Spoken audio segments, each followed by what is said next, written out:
भारत और पाकिस्तान के बीच में जो तनावयुक्त परिस्थितियां चल रही थी, उसके मद्देनजर वडोदरा महानगर पालिका की ओर से इंडियन मेडिकल हाउस पर डॉक्टर्स के साथ एक विशेष बैठक का आयोजन किया गया था। युद्ध के आसार के बीच अगर किसी भी तरीके की आपातकालीन स्थितियां खड़ी होती है तो आम जनता को राहत किस तरीके से पहुंचाई जाए, उसके आयोजन के भाग स्वरूप वडोदरा महानगर पालिका की ओर से एक्सपर्ट डॉक्टर्स के साथ एक विशेष बैठक का आयोजन किया गया था। दरअसल वडोदरा महानगर पालिका और इंडियन मेडिकल एसोसिएशन के वडोदरा के 125 जितने डॉक्टर्स के साथ ये बैठक आयोजित हुई थी, जिसके तहत विभिन्न मुद्दों पर चर्चा। भारत एक सशक्त राष्ट्र અને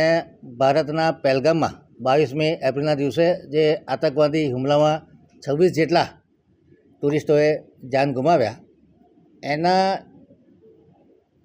ટેરરની સામે પાકિસ્તાને જે જડબાતોડ જવાબ આપી અને પાકિસ્તાનમાં ઘૂસી અને 9 જેટલા આતંકવાદી કેમ્પનો ખાત્મો બોલાવ્યો અને 100 કરતાં વધુ આતંકવાદીઓ ઢેર થઈ ગયા। એના જવાબમાં પાકિસ્તાન ગુસ્તાખી કરી અને ભારતમાં 300 જેટલા ડ્રોનથી અને મિસાઇલથી હુમલા કર્યા છે, જે ભારતની એર ડિફેન્સ સિસ્ટમ દ્વારા મલ્ટીલેયર એર ડિફેન્સ સિસ્ટમ દ્વારા બધાને નાકામ કરી દેવામાં આવ્યા છે। બને એટલું કોલેટરલ ડેમેજ ભારતમાં ઓછું છે અને ભારત સ્ટ્રેટેજિક રીતે પાકિસ્તાનના સ્ટ્રેટેજિક લોકેશન પર પ્રહાર કરી રહ્યું છે। યુદ્ધ જેવી પરિસ્થિતિનું નિર્માણ થયું છે ત્યારે વડોદરા કેટેગરી 1 સિટીમાં આવતું હોય, વડોદરા શહેર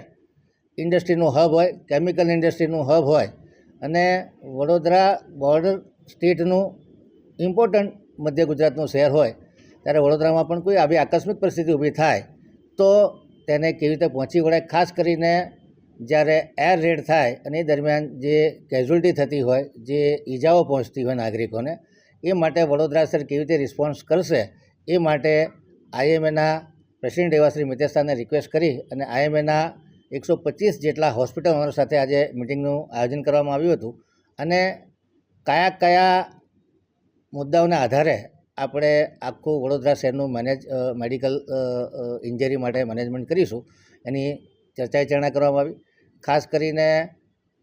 ડૉક્ટરો પોતાની હોસ્પિટલમાં પૂરતા પ્રમાણમાં દવાઓનો જથ્થો, ડિસ્પોઝેબલનો જથ્થો રાખે, પોતાના જે ઇક્વિપમેન્ટ છે, ખાસ કરીને વેન્ટિલેટર છે, જનરેટર છે,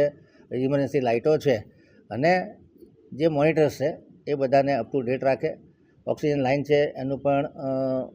મેન્ટેનન્સ કરી ले, જેથી કરીને ક્રાઇસિસ સિચ્યુએશનમાં આપણે દોડવાનું ન થાય। हमसे जुड़े रहने के लिए हमारे YouTube चैनल को सब्सक्राइब करें और नई वीडियो की नोटिफिकेशन के लिए बेल आइकॉन को दबाएं।